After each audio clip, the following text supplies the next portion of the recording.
All right, welcome everybody. Thanks for joining us on our May Fire Safe Sonoma speaker series. I see some familiar faces in the house, if you will. I got a feeling that our presenter has a pretty involved presentation for this particular presentation. So I'm going to go pretty quick on the intro stuff. And so last month we had Chief Nichols. He was telling us about the CAL FIRE Wildland Fire Seasonal Outlook, kind of a crystal ball look into what a wildfire season is going to look like for us as we get into the,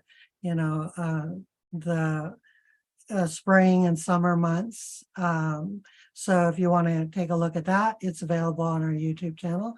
The link will be dropped in the chat.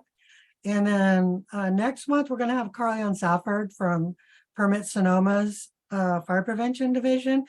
And she's meant to talk to us about a handful of things that are going on at the county. What I imagine she may focus on as well is the countywide community wildfire protection plan that was very recently, a week ago, this past Tuesday, was approved by the County Board of Supervisors. So it is alive and active and available for folks to take a look at. If you Google Sonoma County CWPP hub site, you can get to it there. And then, of course, this month we are graced with the presence of Brock Dolman. A lot of you folks probably know Brock. He's kind of a legend in Sonoma County. Those of you don't know him, he's the program director of the Occidental Arts and Ecology Center. And today he's going to do a presentation for us called Fields to Flows / Ain't Trash, It's Beneficial Biomass. It's a mouthful, but I love it. Brock has a wealth of experience from his time as a wildfire biologist up to working with the Arts and Ecology Center. This is going to be a real fun presentation. With that, I'm going to welcome Brock to help us peer into his presentation and share with us some of the wealth of information he keeps in his brain. Thanks, Brock. I'm handing it to you. Great. Thanks, Roberta. Nice to see you. Thanks, Mesa and Marika as well, and just all of you at Fire Safe Sonoma for the amazing work you're doing for our community and across the board. And a little daunting to be sandwiched between Chief Ben Nichols and then Carleone next time. So it'll be this is definitely a different take on more of a case study and kind of the landowner on the ground in the forest connection. And it's fun to be doing the talk right now in the context of kind of ending up the water year, so to speak, and going into the fire year, the fire season, the kind of water season, fire season shoulders in either way. And that's a lot of what I want to talk about, is bridging those two worlds. So I'm going to go ahead and share my screen and got the sound share, and that's there, and we're looking good. Yeah. All righty. Looks perfect. Thanks. Perfect. Okie dokie. Yes. Well, so Brock Dolman worked for the Occidental Arts and Ecology Center, just up the hill of the bustling metropolis of Occidental and the headwaters of the Dutch Bill Creek watershed. I think most folks on this call know OAEC, but we're a little nonprofit environmental education, permaculture training center, organic farm, wildland conservation preserve. And been out here, it's our 30th year. And part of what I want to more or less talk about is bridging some really big ideas about history and land use in West County and the nexus of water and fire and carbon and life. And then kind of through the lens of some of the practices that we've been exploring, experimenting, implementing out at OAEC in relationship to our land management and a suite of goals. So that's kind of where I want to head with this. And we'll go there. I always love to start, and I think it's appropriate these days to just acknowledge the first peoples of this place who are still here with us, then folks who are Southern Pomo, Coast Miwok, Kashaya Pomo, members of the Federated Indians of Great Rancheria, and working and acknowledging them and really thinking about, how do we as settlers strive to act as good guests in the shared space in the future. So I thank them. So for folks who don't have a sense, or just to get us hydro-geolocated, so we're OAC is and where Occidental is within the Russian River Basin. It's considered the lower Russian River, and we're at the headwaters of the Dutch Bill Creek watershed. It's an 11 square mile watershed that originates in Occidental, actually, and then drains through Camp Meeker and eventually at the mouth there to Monte Rio.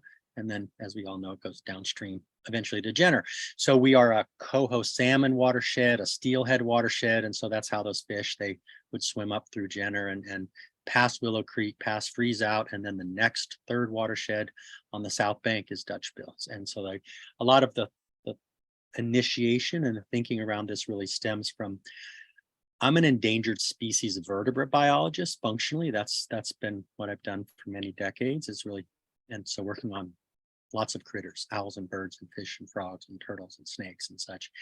And then trying to figure out human land use and the nexus of land use, and how do we create conditions conducive for critters that are fire resilient and water healthy and economically viable and aesthetically pleasing. And so that's been a lot of the work, and certainly have been involved in the questions around fire in West County for quite a while. Actually, Kathleen Kraft and I got funded a BLM grant back in 2003 to do a community fire awareness and start what we called at that time West County Fire Safe Council.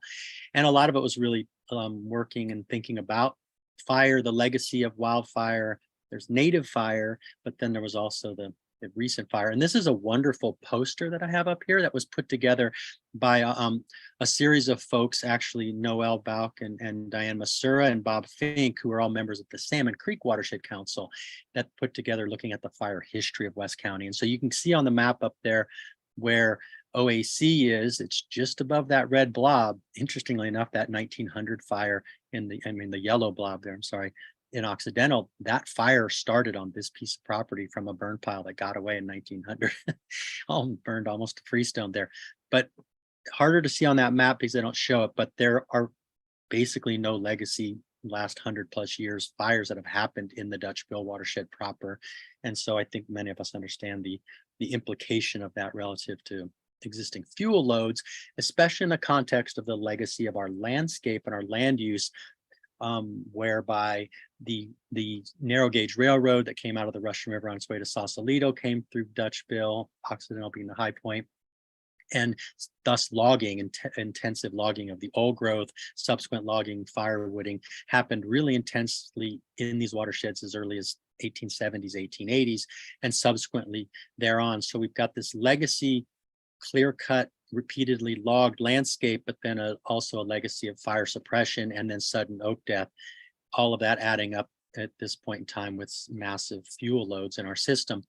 And I think the thing about fire, and I really think about fire as a verb, and really the question is frequency and intensity. And I think what we're witnessing now is with fire suppression, and there are good reasons to put fires out when we don't want them. I'm not dissing on fire suppression per se, but the reality of having focused on that so much is that we have these low frequency fires, which accordingly, based on existing conditions, have been have a significantly high intensity to those fires. And that really is different than, I think, either the legacy of indigenous burning throughout California, or those of us who've been practicing prescribed fire for a long time. And we've been first burned all the meadows in OAC in the late 90s here.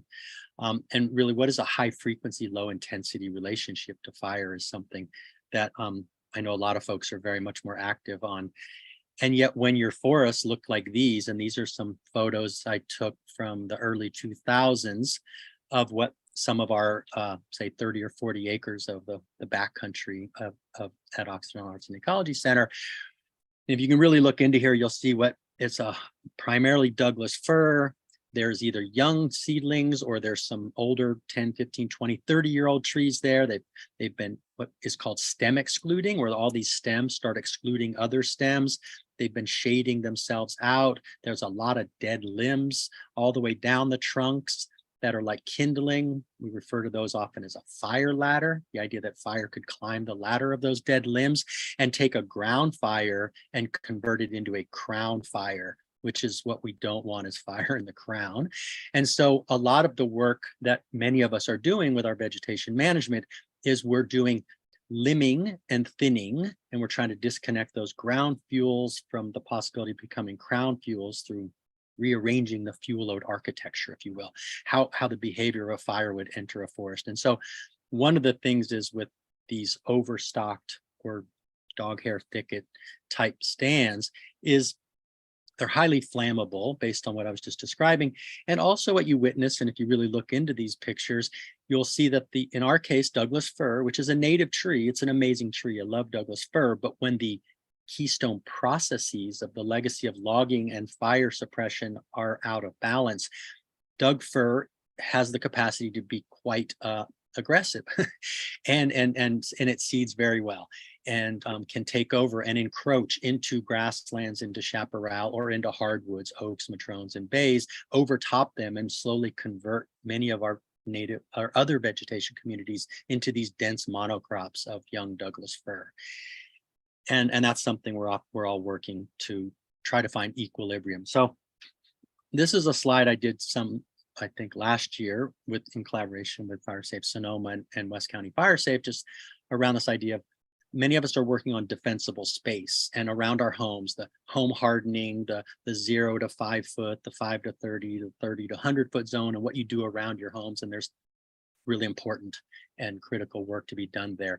And then a lot of what we're often doing here, in addition to that work, is in the topic of the day talk now is really thinking about what's that defensible space beyond the 100 foot.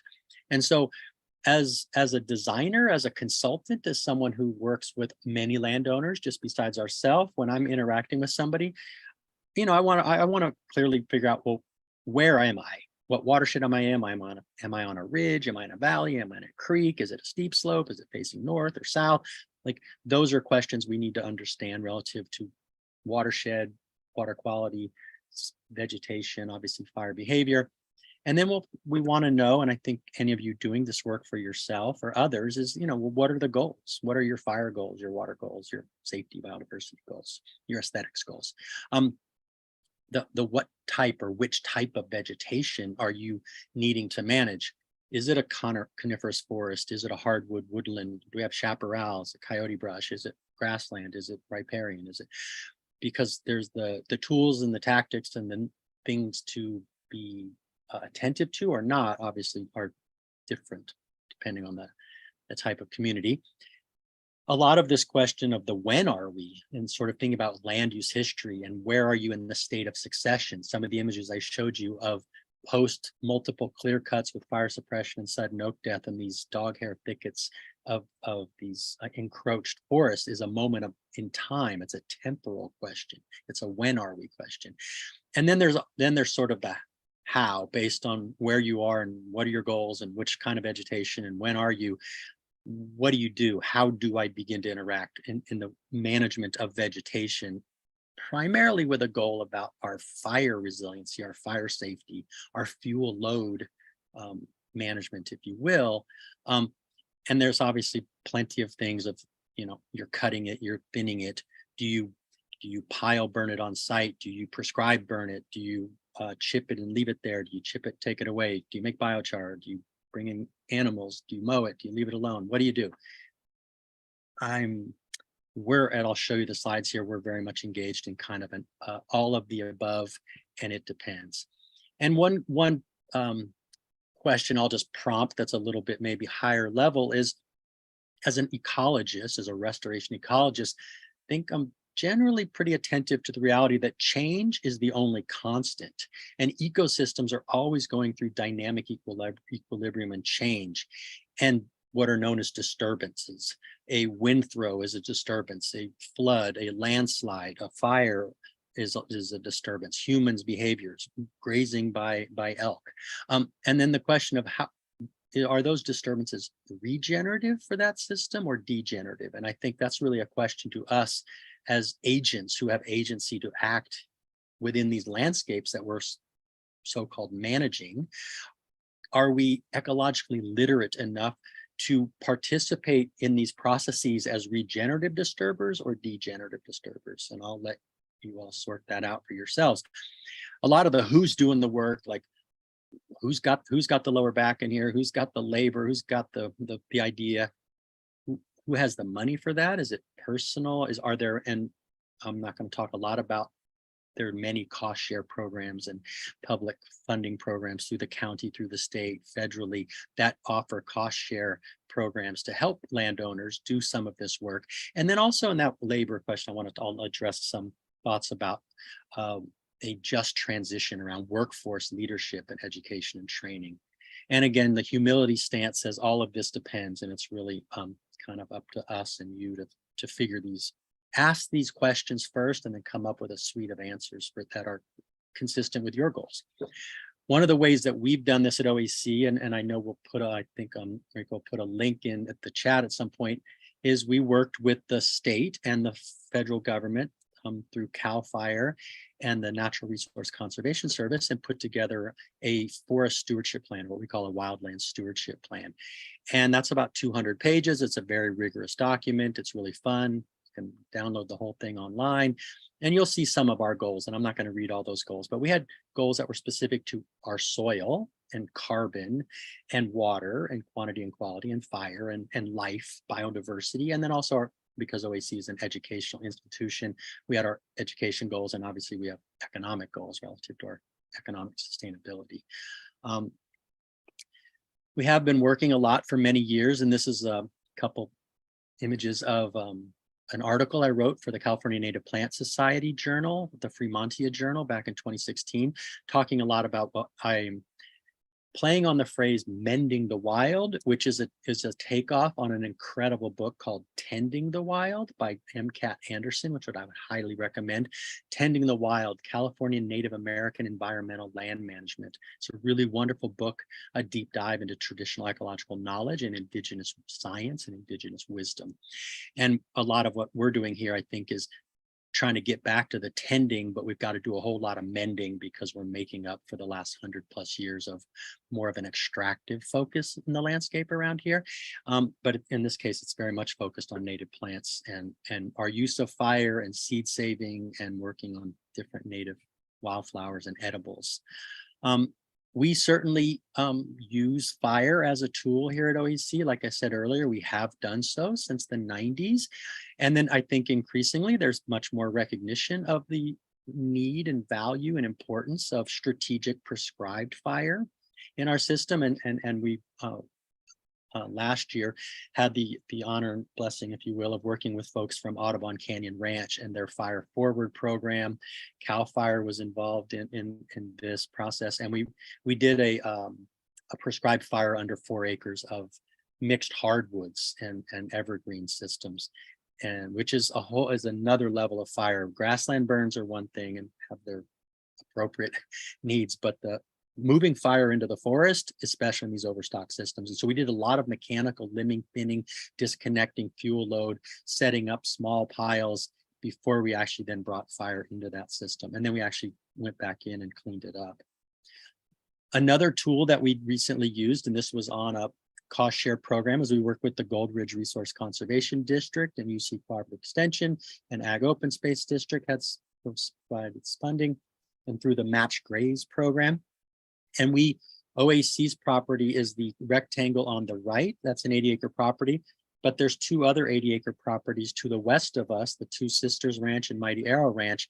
And so all 3 of us got together, and those purple polygons are different grazing cells. And then we brought on about 60 sheep and a dozen goats through this program that were subsidized, and did a multiple property grazing pass through on behalf of Fire and Fuel Load. And that was super fun, and you know, I really appreciate that. What we love about grazing is you get the fuel load down and you convert all that fuel load through urine and manure into fertility that actually can help fertilize the land and also help with certain biodiversity goals with natives and non-natives. But again, at some point in the forest, the sheep, as much as goats might like to get after trees, you've got to really get into these overstock forests. So our mantra here has really been fewer trees and more forest. And so trees as nouns, but forest as verbs, and really thinking about this process of really what is a forest, and it's a relationship.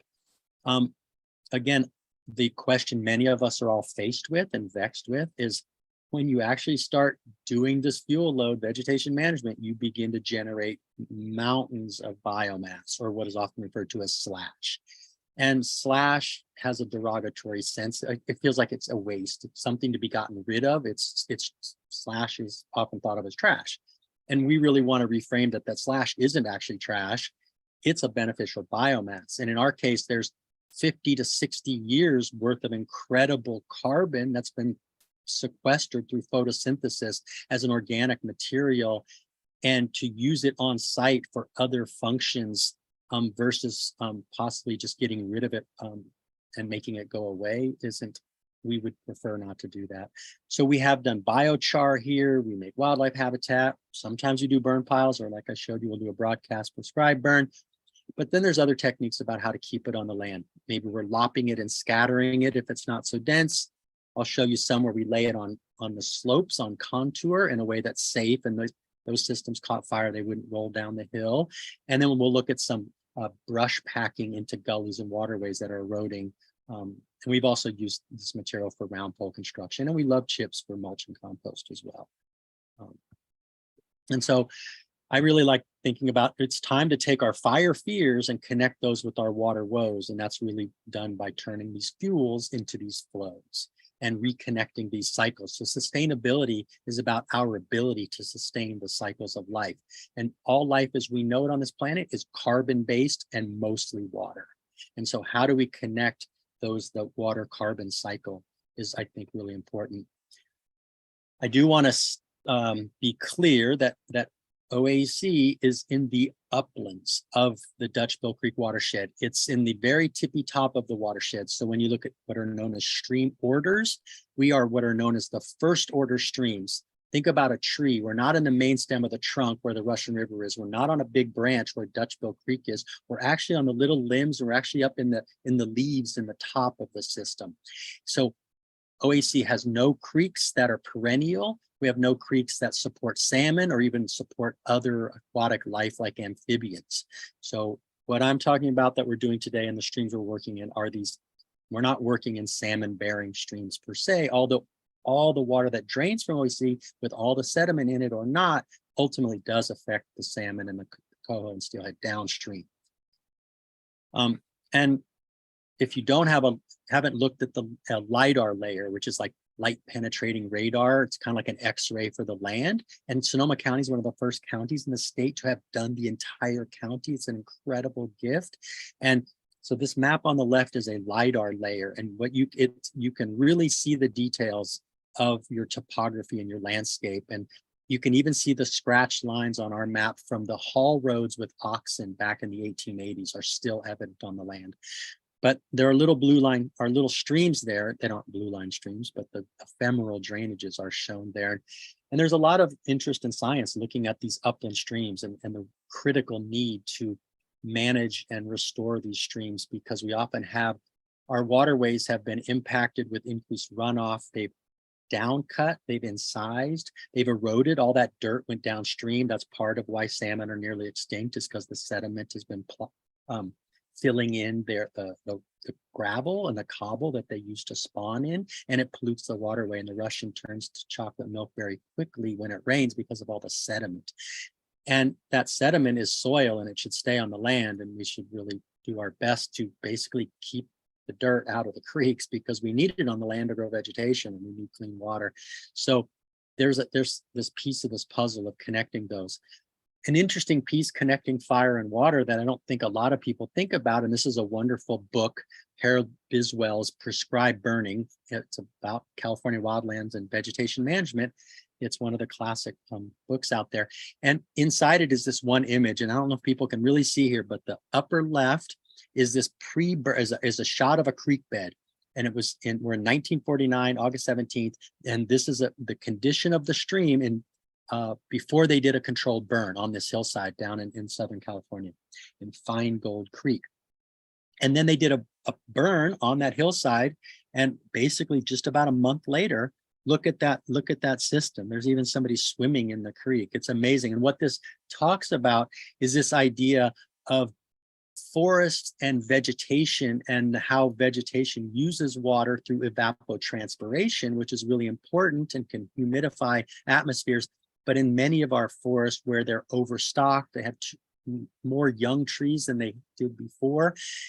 It's beginning to appear to a bunch of folks. In fact, several folks here, Jeremy Cober and Matt O'Connor, did an initial preliminary, not a study, but looking at a literature review on what we understand about the forest stand age and the relationship to evapotranspiration, and how there's implications for in-stream flows and salmon recovery. It's something a lot of us are very interested in. So my fewer trees, more forest thing maybe is also having a more fire resilient landscape that results in possibly more flow, which could mean more fish and more good fire. And so again, in our world, slash ain't trash, it's this beneficial biomass, and we're really looking to this as a resource to reconnect. And so that we tend to do a lot of limbing and thinning, and then we're hand placing that organic matter, the limbs of the Doug fir or the excess tan oak or the bay, or we pull Scotch broom, and when it doesn't have seeds on it, we'll use that material. And what we're really trying to do is reclaim our waterways, our channels, reduce incision, entrenchment, re-upgrade, bring the channel back up, reduce the delivery of sediment downstream, while the whole uplands are in ideally a healthier forest condition that hopefully has a lower fuel load, because we did all that fuel defensible space limbing and thinning. And that, again, that material we've now placed into the waterway, where it gets a bunch of organic matter and gets moisture on it, and then it actually composts in place, sequesters all that carbon, the tree roots grow into it, so the trees that remain are healthier because I just gave them a composting water holding sponge, and then we can slow the flow and produce cleaner water all simultaneously, right? So when we're looking at a system, here's a little forest that you can see there's stumps on the ground where we thinned trees. Then you can see where we took the limbs, we limbed some. In the right-hand side, you can kind of see there's a Doug fir standing where we actually climbed that tree safely. We have a tree climber, and we cut that tree off to leave it in place as a snag, as a dead standing tree in the future, as a cavity nest substrate for certain cavity nesting species, kinds of woodpeckers and chickadees and things like that. And so we're basically, again, disconnecting the ground fuel from the crown fuel by limbing and thinning, and in this case, a little bit of lopping and scattering. You can't really see here that we also took this material to stuff gullies. And so we got a fewer trees, more forest system, greater wildlife habitat, disconnected material. And so my sense is that while there are limits to growth, we can also limit for growth. And that's the fun part. How do we participate as regenerative disturbers is the question. And then again, in our case, we have a significant number of these things called head cuts, like where an upland water started being concentrated, maybe a road and a culvert concentrated it, and it began to gouge out the land and scour out a place and make a little waterfall that was removing soil. And as those head cuts, those incisions deepen, they de-water your landscape. So we have many, many of those at OAEC. And so we strategically use the biomass to fill them in. We worked with many, many folks for quarter century now doing this work. Here's a dog hair thicket that's overstocked in an area. Pay attention to where it says live oaks on the left-hand side. So you can see this with a group from Marine Conservation Corps. We thinned out all this dead material and harvested it. And then we arranged it, in this case, perpendicular to a deeply incised gully and a channel to kind of act like a green gauze, like a catcher's mitt, if you will. And then we, and then this is a photo where we went back to the same exact site almost 20 years later, 21 years later, and we did a second entry, and we limbed and thinned some more. We rebuilt some of these little perpendicular beaver dams, what I call this channel spanning biodam. And then in the front, you can see we really filled up that gully all the way. That's about 5 feet deep. It's on a base of green boughs, which is like a gauze bandage. It's a filter so water can't erode from below. And then there's a strategic way where we layer in a matrix of of green boughs and limbs and sticks and branches and a few logs and limbs and sticks, and we pack it in, and it's a very dense matrix. You jump on it and it is a big catcher's mitt, and then it eventually composts in place, and we regrade that channel and bring the water back up to the surface elevation that it was before, while we've sequestered all the carbon adjacent to that limbed and thin forest.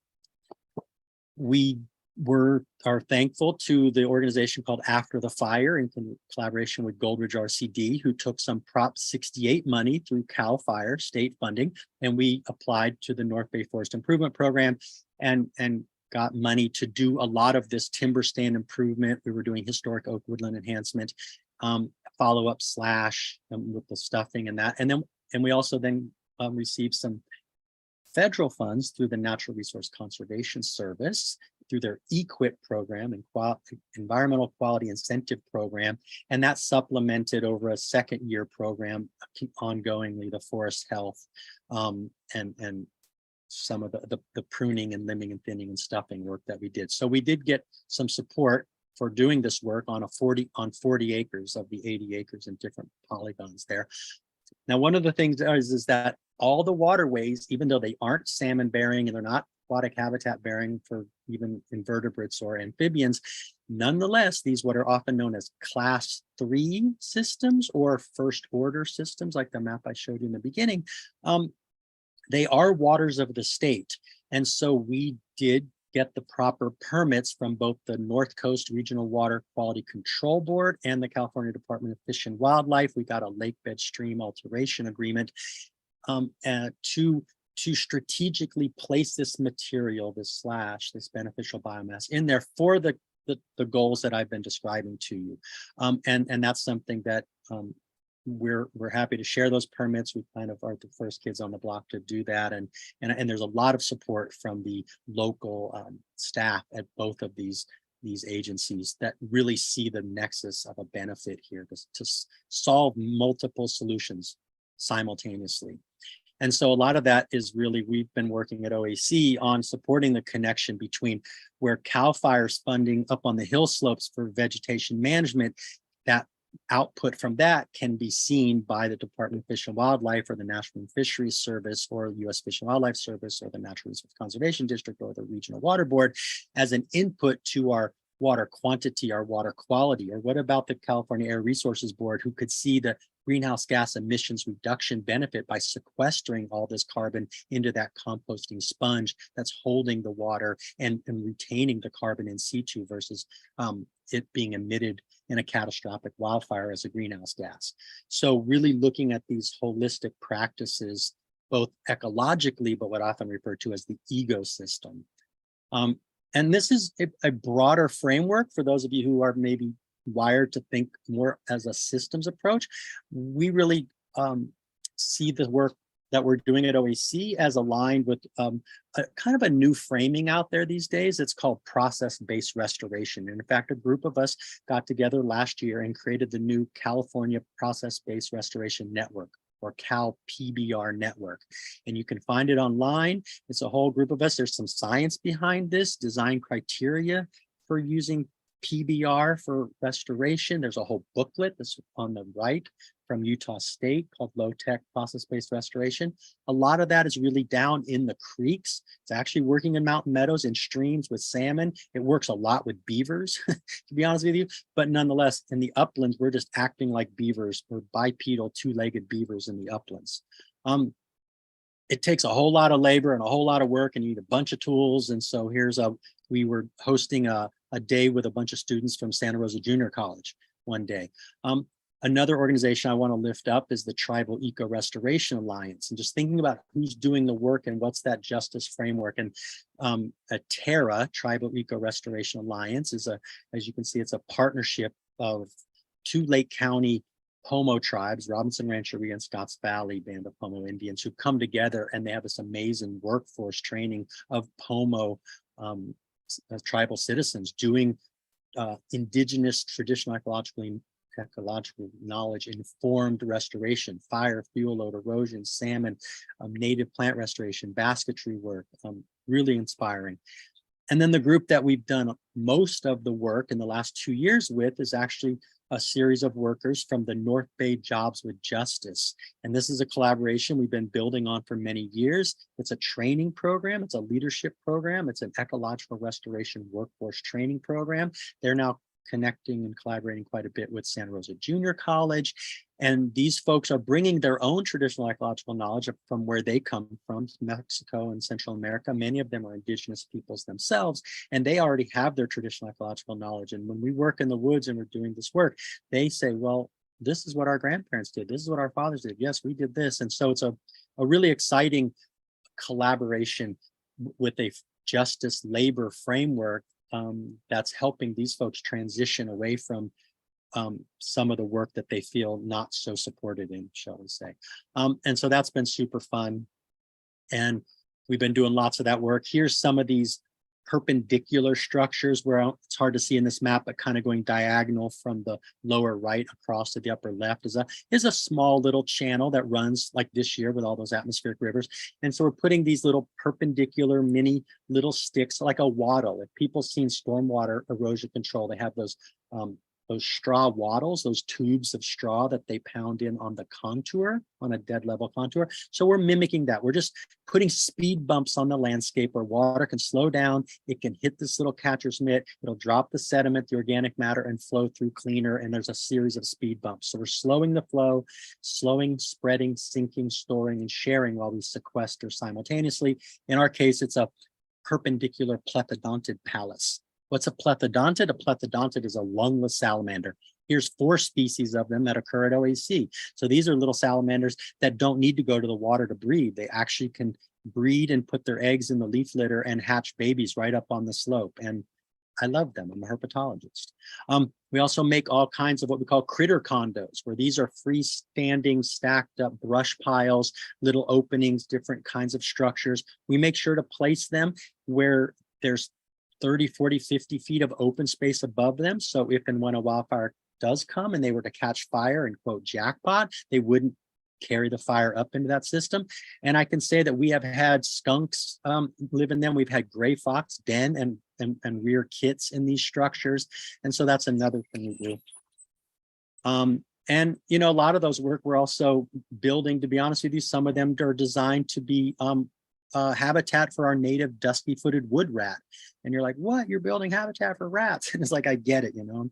Near the house in the 100-foot zone, I don't really want wood rat nests. But out in the backcountry, they're native. And what's really important about these wood rats is they're keystone species for lots of other species, but they're the primary prey base for the endangered northern spotted owl. And OAEC has a pair of owls that now for the last 13 seasons in a row have fledged 2 chicks. And they've been doing that in the matrix of the restoration work we've been doing here. In fact, they didn't nest here until a few years after we did an initial limbing and thinning in our forest, and we opened up those thickets, because those dog hair thickets don't just disallow humans to walk through or deer to walk through. They also don't allow owls to fly through them to hunt rats. So our fuel load limbing, thinning, gully stuffing work that opened up the forest system created conditions conducive for breeding spotted owls. And so we've actually brought a listed endangered, federally and state endangered species that we've created habitat with as part of the restoration simultaneously to clean water for salmon and a more fire resilient landscape, right? We're still wondering if those fuels go to the fish and how much water holding capacity and sponging we can get up in the uplands that might support in-stream flows. That's a longer term question. But here's just a little short video just to kind of give you a feel for a time lapse. You can see the gully just to the right of that big stump there. It was about 4 feet plus deep. And there's a cruise of folks. They're moving in the uplands above there. They're limbing, they're thinning, they're cutting material. They brought down the green gauze, the flexible boughs of the fir, and then we stacked it with bay and tan oak and logs and limbs and bay and stomped and packed. And we're basically creating this amazing porous but yet dense, fine carbon filter that's a catcher's mitt. And this has been through 2 winters now, and it's beautiful. We've reagraded the system. Tree roots are already growing into it. And so a lot of it looks like this maybe in some areas. We've got a little bit of a lower gradient slope. It's a little bit wider. We have an incised channel that incised channel. Historically, before the erosion, that system used to be a slow, wet upland kind of wetland, like a little seepy wetland. And then the incision disconnected it from the floodplain. So in this case, we're filling the channel, parallel filling it, and then we're adding these perpendicular, or called like a beaver dam analog, like these little beaver dams. And when that flow comes, you'll see a second here. I'm going to show you a video, how it spreads the flow out and temporarily holds it. Here's a shot looking up at a head cut where you can't see how deep that head cut was. It was about 5 feet deep where the logs are kind of laid in. And right below it is a little pool. And in that case, we retained that pool because we have California newts that breed in that pool. And so we're trapping sediment, we're stabilizing the head cut, we've created a biofilter in front above that, and so we're producing clean water and more water because this is now leaking longer later, so that the newts have greater success in their breeding in these uplands. And you can kind of see around it, the forest is limbed and thinned, there's fewer dug firs. That was a complete impenetrable dog hair thicket. And so I just want to I'll play you this little short clip here, and hopefully the sound comes on for you. Rolling.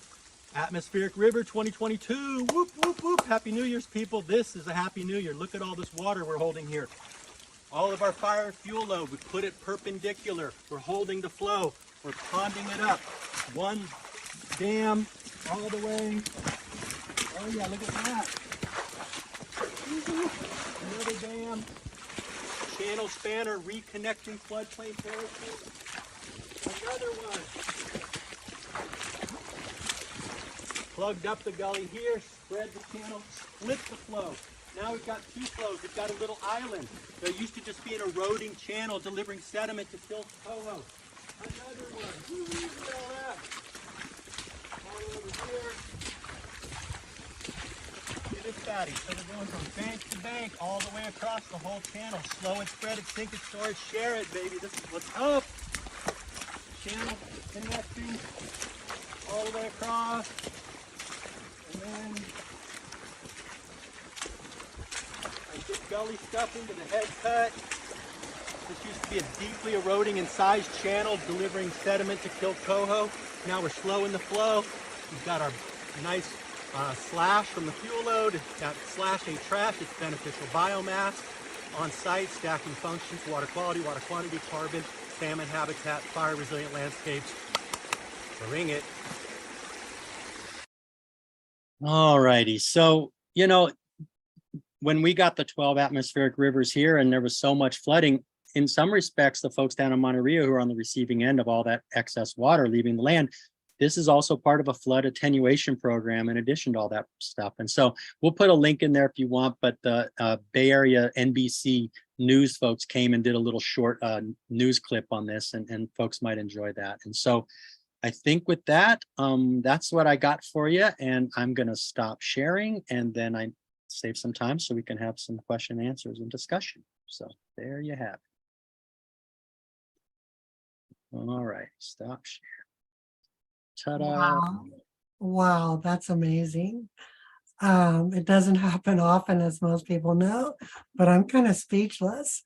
So it looks like we have a small enough group. We didn't have a lot of questions in the chat. I don't see any. Marika or Mason, do you see any questions in the chat that I might have missed? While we're waiting for questions, I do want to, since I see Sashwa on here, meant to say that clip of me walking through all the water splashing around there, the person running that iPhone there to get that clip was actually Sashwa Burrows. So thanks, Sashwa, since I see you on here. Cool.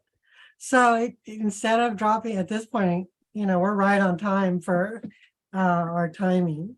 So thank you for that as well, Brock.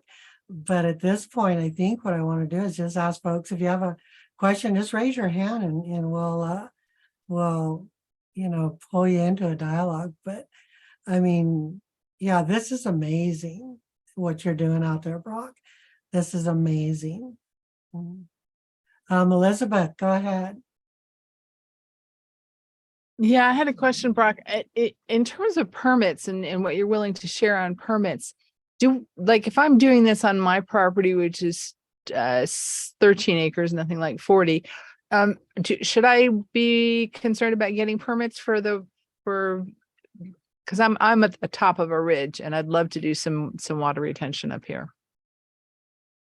I think the answer is that if you wanted to do some gully stuffing, the fact that you even have a gully or a channel with a defined bed and bank, which could be literally just 8 inches across and 6 inches deep, but if it has a defined bed and bank to it, and when it rains, water runs through that in a concentrated manner, legally, to the letter of the law, that channel is considered a waters of the state.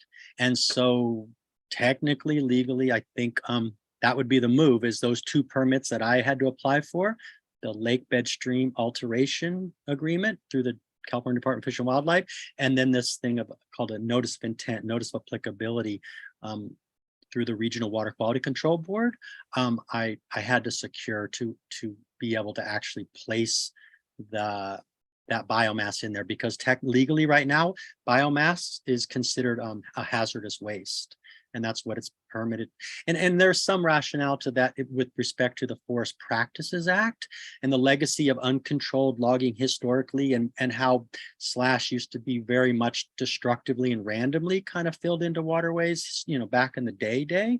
And so the modernization of the Forest Practices Act and timber harvest plans and things like that, slash packing, not doing it in a degenerative packing, if you will, kind of came along with the regulations. And so I think what we're really pushing is this is an intentional, strategic, placed restoration technique, just like work that's happening in the salmon bearing waterways with large woody debris and rock weirs and all that kind of stuff. And that we can do this in a good way for the streams, but the regulatory framework needs to be involved at this point. So, Thank you. Brock, a follow-up question to that, for the permits you had to obtain, how challenging was it? And how economical or expensive was it? Yeah, so I think when we finally went and said, to those 2 agencies, we want to formally go through these processes, from the first meetings till getting the permits, maybe it was 6 months or so. And I think it was probably under $1,000.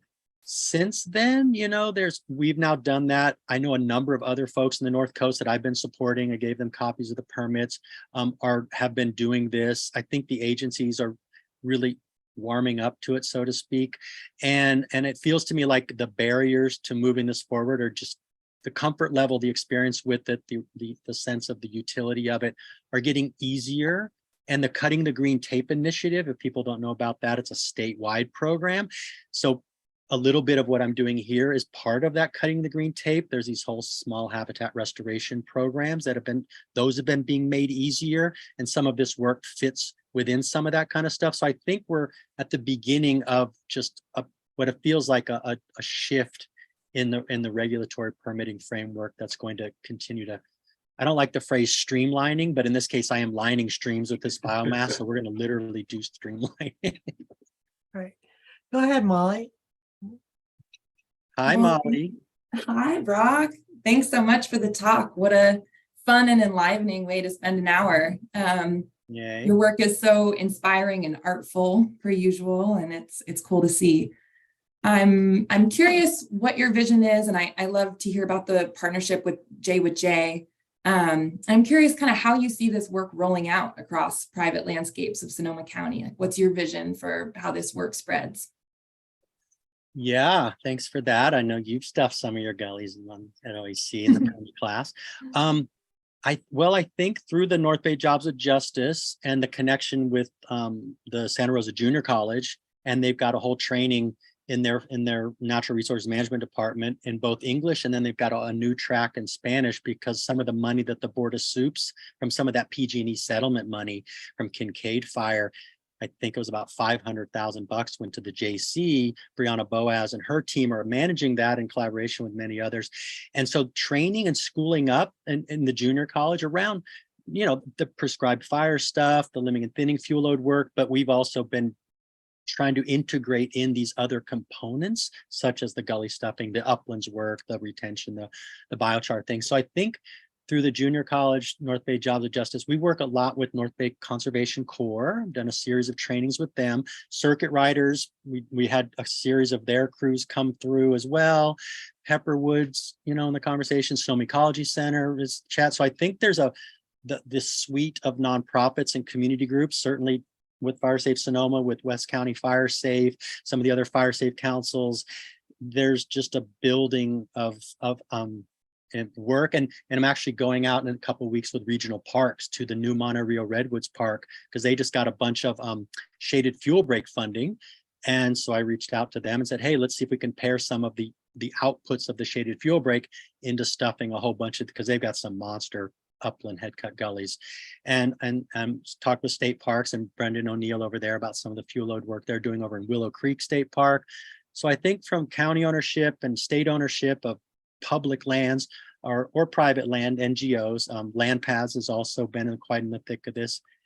We're just, boy, Sonoma County it has an embarrassment of riches of NGOs and organizations and collaborative people who like to play nice with each other. So I think we're clearly rolling it out, but I'm also deep in Humboldt County and Mendocino County, Trout Unlimited, Cal Trout, Nature Conservancy. We're working on some really big projects up in the Navarro watershed and South Fork Eel that are going to have these an integrated system from ridge to river. So what are the order 1 system treatments? What are the 2s, the 3s? There's work in the fish bearing waterways. There's the space between for fire, really a holistic framework. And my phone is ringing off the hook, and the invitations to play are legion at this point. In fact, you know what? There's still space on Saturday. Cal Poly's doing a whole tour at OAC. If anyone wants to join in, I'm leading the tour here at OAC. So if you want to come see what I just talked about, I think it's from 9 to 3 with a bag lunch, and we've got a whole bunch of folks through this Cal Poly process. So the demand, people, it's out the gate. Like, yeah. That's incredible. Yeah, cool. Thanks for the summary on all that. Yeah. Those incredible partnerships. Brock, I Looks have a like question. Andrew, go ahead. Yeah. Hi, Brock. Good to see Hi, you. Andrew. You too. Great presentation. You've walked our property. We have a number of 4 head cuts that I would love to start packing with our Scotch broom and other slash as we're starting to get work underway. And one of the questions, we have water flowing into that off of hardscape and roads that we can't control. Be great if we could, but it's out of our area. Is it still worth packing the head cuts when you can't slow the water coming into it? Well, I would think that would just wash all that stuff downstream. But if you pack it well enough, it is less of a problem. Yeah. So, as Andrew said, I've been in your gullies, that's deep in your gullies multiple times, and Andrew's in the headwaters of the Ebabias Creek system, which is a headwater tributary to the Estero Americano there. Absolutely. So part of the game is with respect to placing this material in a waterway. What we're really attentive to, and I kind of talked about it in the slides, is if you've got a gully, a head cut, it's like where a little waterfall is happening and it's collapsing, we would get in there initially and we would clean out. I want to see bare dirt all around the sides and the base and the walls of that system. So I want to clean it out. All that material I'm taking out, put it on the side, it'll go back in, but I need access. So think about, if you're going to plaster something, you really want to seal. And so that initial, the fine gauze, in my case, Doug fir, redwood, in your case, it may be that coyote brush or broom, if you've got that flexible green material. If a gully is a bleeding wound, and I need to clot that bleeding wound. So what I don't want is, when I first place the material, that water can get underneath the structure, around the structure, erode it from below, and you can't see it, and your material's now hanging up in space, and you step in it and you fall into a cavern. When it's not done properly, and I've been to dozens of these, people are like, I backed the truck up, I threw some brush in, I stomped on it, stuffed the gully. I'm like, no, that's not. So we are going to seal that layer up. It's hand placed. Then we're going to start putting the bigger layers in. And in your case, if you feel like the volume and velocity of water hitting that system from above, because you can't mitigate it through slow it, spread it, sink it strategies upstream, then you would Some of the bay that you need to take out of there anyway, some bigger logs. I need some like rebar. Imagine like you're Right, thinking about right. concrete. You need some chunks, and the longer they are, place them parallel, and then I might actually pin it, get some stakes as deep as they need to be and sharpen some stakes. And I'm going to come in at angles on the side of the gully and vampire stake that thing in multiple places, so that there's no way that if too much water comes in there, the whole thing could like get lifted up and rolled Right. downstream, Yeah. mobilized, it wouldn't float. And so, yeah, seam seal it with the green gauze below, really Right. the corners, pay attention to the edges, put the shoulders high and the center low. So when the water comes off the top of the lip of the head cut, it actually delivers the sediment on top of your structure. Don't fill the center too high so that it backwaters upstream and then forces the water to end cut on either side and scour out your shoulders. Keep it in the center, let it drop on your structure, put the shoulders in, pack it tight and pin it. And you should do it. Okay, well, we're ready. I'd love some more on-site training, or if you have opportunities, not just to walk and look, but to actually, get hands dirty, that would be great. Sure. And the North Bay Jobs of Justice crews, I've worked with them now a couple years in, and they worked with a bunch of other folks. And so love to send some work their way. That'd be great. Well, it is 3:00, so Roberta, we have a couple of questions from YouTube if we can fit them in. yes, go ahead. You want to field those? Yeah. If we have time, one question from Mike Delashmet. Have you used any earthworks for water conservation / habitat restoration like swales and check dams? Yeah. Yeah, you should come. So I've been, OAEC is the leading permaculture training center, and we're the longest running continuous operating center in North America now. And the world of swales, contour infiltration structures, groundwater recharge structures, fish-friendly roads is, that's been my bread and butter for decades. We've got almost a mile of those at OAEC. So that's kind of to the degree that Andrew's question. If upstream, and I know that Andrew, in fact, did do some of that in the water they could control. They did. And that's where those perpendicular structures, the parallel, the catcher's mitts, the organic matter, or excavated swales on contour, any of those stormwater management, bioswales, rain gardens, infiltration galleries, wattles, multiple tactics, anything you can do to slow the flow upstream, slow it, spread it, sink it, to mitigate the velocity and volume that's driving the incision. As the head cut is a symptom of the fact that the uplands are deranged in their hydrologic condition. So all I'm doing is fixing the head cut as a band-aid, but that's just the end of the barrel. The trigger on what's driving that incision is upstream to the headwaters. And so at some point we do need to go up there. And absolutely, yes, all of the above. Perfect. Awesome, thanks. A couple more from YouTube, Mason. Yeah, just one more. Someone said, great presentation. Thank you. Are there any of these strategies that you know are currently taking place in Southern California? I feel like Northern California are pioneers of forest / fire management. I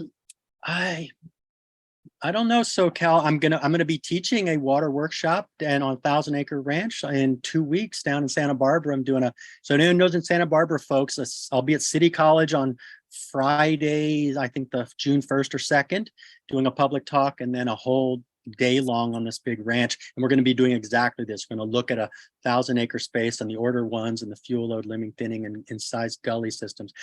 The permaculture communities, those are the people that you want to go check out. And I don't know where you're at in SoCal, but I know that in the Cuyama Valley, Whale Springs, they've done some really interesting gully stuffing work. That little bit in Santa Barbara, further south, Larry Santoyo, some of those folks, the Ecology Center down in San Juan Capistrano, Evan Marks. So I would plumb the permaculture communities down there because, I roll in that realm. So Thank you. Is that it, Mason? Yeah, that is it. Yes. Okay, I don't see any in the chat. So we'll call it a day. Thanks so much, Brock. This is All amazing. right. And I'm going to restate that this is live streaming and will be saved as a recording on YouTube. So if any of you know folks that would love to see this, point them to the YouTube. This will be great. I'm curious to see how many views we get for this one. I bet it takes off, even though we don't have a lot of folks here today. I bet this one really takes off with number of views. So, and then thanks Marika and Mason from Fire Safe Sonoma for helping out. And once again, I'm Roberta McIntyre, President CEO from Fire Safe Sonoma, and thank you guys all for attending. And don't forget, next week we'll have Carleon Safford from Permit Sonoma giving us some updates on what's happening with the county relative to the wildland fire in risk reduction space. So as Rochelle Matto would say, watch this space. All right, you guys, we'll see you next month. Thank you so much, everybody. Thanks, Brock. All right, bye, everybody. Thank you, Brock.